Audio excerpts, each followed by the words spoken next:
Hi, ഇന്നൊരു second Saturday ആണ്. അതുകൊണ്ട് തന്നെ എനിക്ക് ഡ്യൂട്ടി ഇല്ല. അപ്പോൾ ഞാൻ ഇന്ന് എൻ്റെ വീട്ടിലൊക്കെ പോയി ഈവനിങ് ആയപ്പോൾ ഹസ്ബൻഡിൻ്റെ വർക്ക്ഷോപ്പിൽ വന്നിരുന്നതാണ്.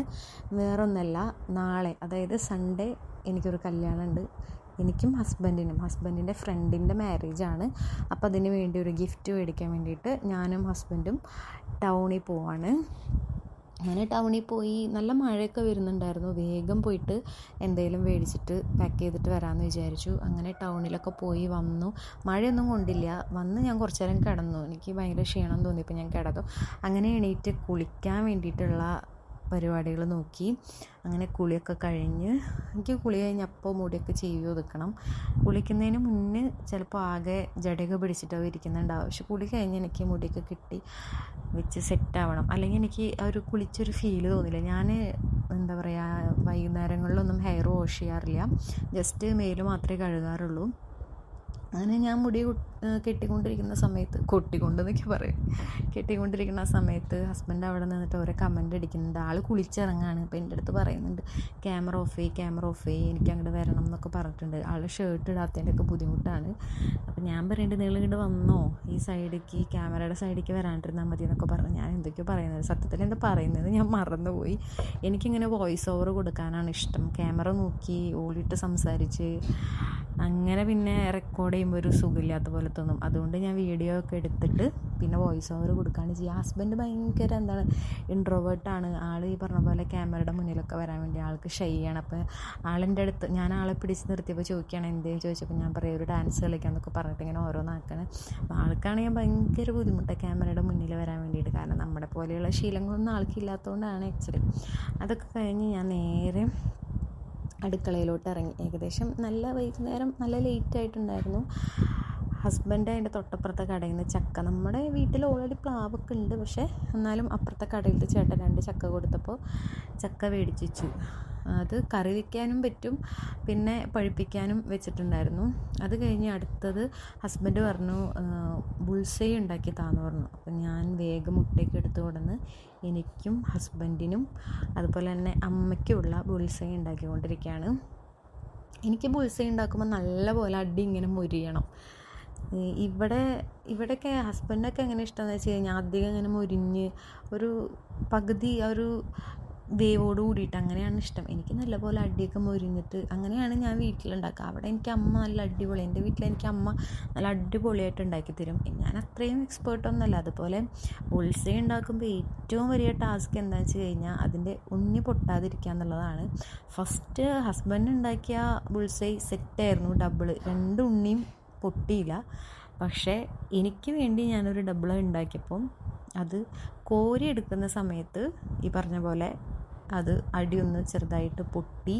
അപ്പോൾ എനിക്ക് ഭയങ്കര വിഷമമായി. കാരണം എന്താ വെച്ച് കഴിഞ്ഞാൽ ഞാൻ അത്രയും സൂക്ഷ്മതയോട് കൂടിയിട്ടാണ് മുട്ട പൊട്ടിച്ച് ആക്ച്വലി ഒഴിച്ചപ്പോൾ പൊട്ടാത്ത സാധനം ഞാൻ കോരി എടുത്ത സമയത്ത് എങ്ങനെയോ പൊട്ടിപ്പോയി. എനിക്ക് തോന്നുന്നു ഒന്ന് മുരിയാൻ കുറച്ചുകൂടെ ടൈം കൊടുക്കേണ്ടതായിരുന്നു. പക്ഷെ അതിന് മുന്നേ ഞാൻ എടുത്തു. അപ്പോൾ അതിൻ്റെ അടി പൊട്ടിപ്പോയി. അപ്പോൾ എനിക്ക് ആകെ വിഷമമായി. അങ്ങനെ അത് കഴിഞ്ഞ് പിന്നെ അമ്മയ്ക്ക് ഒരു മുട്ട ഉണ്ടാക്കി. അമ്മയ്ക്ക് പിന്നെ സിംഗിളാണ് ഉണ്ടാക്കിയത്. അമ്മയ്ക്ക് ഉണ്ടാക്കിയത് സെറ്റായിരുന്നു. കാരണം എന്താണെന്ന് വെച്ച് കഴിഞ്ഞാൽ അത് പൊട്ടിയൊന്നുമില്ല, അത് സെറ്റായിട്ട് വന്നു. രാത്രി ചോറുണ്ണാണ്ട് ഇത് കഴിക്കാമെന്നൊക്കെ വിചാരിച്ചിട്ടാണ് ഞങ്ങൾ ഇരുന്നത്. പക്ഷേ അമ്മ മാങ്ങാക്കറി ഉണ്ടാക്കിയിട്ടുണ്ടായിരുന്നു തലേ ദിവസം. അമ്മയുടെ മാങ്ങാക്കറി നല്ല ടേസ്റ്റുള്ള മീൻകറി പോലത്തെ മാങ്ങാക്കറിയായിരുന്നു. അപ്പോൾ ഞങ്ങൾ ബുൾസൈയൊക്കെ കഴിച്ചുകൊണ്ടിരിക്കുന്ന സമയത്ത് അത് കഴിച്ച് കഴിഞ്ഞതോട് കൂടിയിട്ട് ഞാൻ പറഞ്ഞു എനിക്ക് വിശപ്പ് മാറിയില്ല എന്ന് പറഞ്ഞിട്ട് ഞാൻ ആ പാത്രത്തിൽ തന്നെ കുറച്ച് ചോറൊക്കെ എടുത്തിട്ട് കഴിക്കാൻ തീരുമാനിച്ചു. അപ്പോൾ അമ്മയും ഹസ്ബൻഡും പറഞ്ഞു എന്നാൽ ഞങ്ങൾക്കും കൂടെ കുറച്ച് ചോറെടുത്ത് തായോ എന്ന് പറഞ്ഞു. അപ്പോൾ പിന്നെ ഞാൻ അവർക്കും കൂടി ചോറെടുത്ത് കൊടുത്തു. അങ്ങനെ ഞങ്ങൾ 3 പേരും കൂടി ഭയങ്കര ലേറ്റായി. ഇന്നലെ ഫുഡ് കഴിക്കുമ്പോൾ എനിക്ക് തോന്നുന്നു ഒരു 10-11 മണിക്കായിട്ടുണ്ടെന്ന് തോന്നുന്നു. അങ്ങനെ ഞങ്ങൾ 3 പേരും പിന്നെ ചോറെടുത്തു. ഞാനാണെങ്കിൽ വന്നങ്ങനെ ഇരുന്ന് പിന്നെ എണീക്കാറില്ല. ഇതെന്താണെന്നറിയില്ല, ഓരോ സാധനങ്ങൾ എടുക്കാൻ വേണ്ടിയിട്ട് ഞാൻ തന്നെ ഒരു 10 വട്ടം എണീറ്റ് ഓരോന്ന് എടുക്കാൻ വേണ്ടി അങ്ങോട്ടും ഇങ്ങോട്ടും നടന്നിട്ടുണ്ടായിരുന്നു. അങ്ങനെ രാത്രി നേരത്താണ് ഞങ്ങൾ കുറേ സംസാരിക്കാറ്.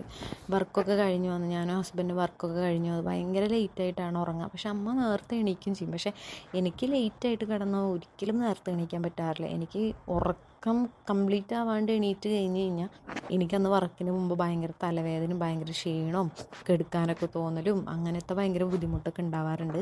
പക്ഷെ അമ്മയ്ക്ക് ഒരുപാട് വർഷമായിട്ട് എത്ര നേരം വൈകി കിടന്നാലും നേരത്തെ എണീറ്റില്ലേ അമ്മയ്ക്കൊരു അസ്വസ്ഥതയാണ്. അത് അമ്മ കല്യാണം കഴിഞ്ഞ സമയത്തൊക്കെ വീട്ടിൽ ഒരുപാട് പശുക്കളൊക്കെ ഉണ്ടായിരുന്നു എന്നാണ് പറയുന്നത്. അപ്പോൾ ഈ പശുവിനെ നോക്കലും കാര്യങ്ങൾക്കൊക്കെ വേണ്ടിയിട്ട് അമ്മ അത് രാവിലെ എണീറ്റ് അമ്മയ്ക്കത് ശീലം. ഇതൊക്കെ കഴിഞ്ഞപ്പോൾ ഉണ്ട് ഹസ്ബൻഡിന് ഈ സാധനം വറുത്തിട്ട് കുറച്ച് ചോറുണ്ണണം, ഇത് വറുത്ത് തരുമോ, ചെറിയ കുട്ടികൾ ചോദിക്കുന്ന പോലെ എൻ്റെ അടുത്ത് ചോദിക്കും. അപ്പോൾ ഞാൻ എനിക്ക് വിഷമാവും. അപ്പോൾ ഞാൻ ചെയ്യുന്നു, ഞാൻ വറുത്ത് തരാമെന്ന് പറഞ്ഞിട്ട്. ഇത് ആക്ച്വലി ചേച്ചിയുടെ കുട്ടിക്ക് വേണ്ടി മേടിച്ച് വെച്ചിരിക്കുന്നതാണ്. പക്ഷെ ചില സമയത്ത് ഹസ്ബൻഡ് ആ കുട്ടീനേക്കാളും ചെറുതാവാറുണ്ട്. അപ്പോൾ വേഗം അതും വറുത്ത് കൊടുത്ത്, അപ്പോൾ അത് കഴിക്കാൻ വേണ്ടി കുറച്ചും കൂടി ചോറിട്ട് തരുമെന്ന് ചോദിച്ചു. അപ്പോൾ കുറച്ചും കൂടി ചോറിട്ട് കൊടുത്തു.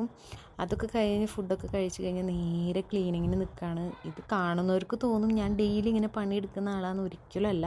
ഇങ്ങനെ ഫ്രീ ആയിട്ടുള്ള സമയത്തോ അല്ലെങ്കിൽ എനിക്ക് തോന്നുന്ന സമയത്തോ അല്ലെങ്കിൽ ഇത് ചെയ്യേണ്ട ആ ഒരു ചിലപ്പോൾ എല്ലാം കഴിച്ച് പോകുമ്പോൾ വൃത്തികേടായി എടുക്കണമെന്ന് തോന്നിയാൽ മാത്രം ഞാൻ ചെയ്യാറുള്ളൂ. ബാക്കിയുള്ള ദിവസങ്ങളിലൊക്കെ അമ്മയാണ് ചെയ്യാറ് വീട്ടിലെ കാര്യങ്ങൾ. കാരണം വർക്കുള്ള കാരണം കൊണ്ട് അമ്മ പറയും അധികം പണിയൊന്നും എടുക്കണ്ടെന്ന് പറയും. അമ്മയ്ക്ക് വയ്യാണ്ടാവുന്ന സമയത്ത് നീ കാര്യങ്ങൾ ചെയ്താൽ മതി, ഇപ്പം ഞാനുണ്ടല്ലോ എന്നെ സപ്പോർട്ട് ചെയ്താൽ മതി എന്ന് പറയും. അതുകൊണ്ട് എപ്പോഴും ഒന്നും ഇങ്ങനെ ചെയ്യില്ല, എനിക്ക് തോന്നണം. പിന്നെ ഈ പറഞ്ഞ പോലെ മുടക്കുള്ള ദിവസമൊക്കെ ആണെങ്കിൽ ഞാനിങ്ങനെ ചെറിയ ചെറിയ കാര്യങ്ങളൊക്കെ ചെയ്യും, അത്രേ ഉള്ളൂ. അങ്ങനെ അതൊക്കെ ക്ലീനിങ് കഴിഞ്ഞ് പിന്നെ കുറച്ച് നേരം കൂടി ഞങ്ങൾ വർത്താനമൊക്കെ പറഞ്ഞിരുന്ന് പിന്നെ നേരെ അടുത്ത പരിപാടി ഉറങ്ങാന്നുള്ളതാണ്. ഉറക്കം എന്ന് വെച്ച് കഴിഞ്ഞാൽ ഞാനിങ്ങനെ എത്ര നേരം വേണമെങ്കിലും നടക്കും. പക്ഷെ ഉറങ്ങാൻ വേണ്ടി കിടന്ന ഹസ്ബൻഡ് പറയും കിടക്കണതാ കാണുള്ളൂ, പിന്നെ ഒരാൾ അന്തം വിട്ട് ഉറങ്ങും, ഉറക്കത്തിൻ്റെ ഇടയിൽ പിന്നെ അവളെ വിളിച്ചാൽ പോലും എണീക്കില്ല എന്ന് പറയും. അത് സത്യമാണ്. എനിക്ക് ഏറ്റവും ഇഷ്ടം എന്ത് ചെയ്യാനാണെന്ന് ചോദിച്ചു കഴിഞ്ഞാൽ ഞാൻ പറയും ഉറങ്ങാനാണ്. ഉറക്കം എന്ന് പറഞ്ഞാൽ അതൊരു പ്രത്യേക തരം വികാരമാണ്. എനിക്ക് തന്നെ എത്ര ഉറങ്ങിയാലും മതിയാവാത്ത ദിവസങ്ങളുണ്ട്. അതെന്തുകൊണ്ടാണെന്ന് എനിക്കറിയില്ല. എന്നെപ്പോലെ വേറെ ആരെങ്കിലും ഉണ്ടെങ്കിൽ ഒന്ന് കമൻറ്റ് ചെയ്യട്ടോ. അങ്ങനെ ഞങ്ങളൊരു കഷ്ണം മാങ്ങയും കൂടിയും ചെത്തി കഴിച്ച് നേരെ ഉറങ്ങാൻ പോയി. അപ്പോൾ ഇത്രയേ ഉള്ളൂ നമ്മുടെ ഇന്നത്തെ വീഡിയോ. അപ്പോൾ വീഡിയോ ഇഷ്ടമായി എല്ലാവരും ഒന്ന് സബ്സ്ക്രൈബ് ചെയ്ത് ലൈക്ക് ചെയ്തൊന്ന് സപ്പോർട്ട് ചെയ്യണേ. ബൈ.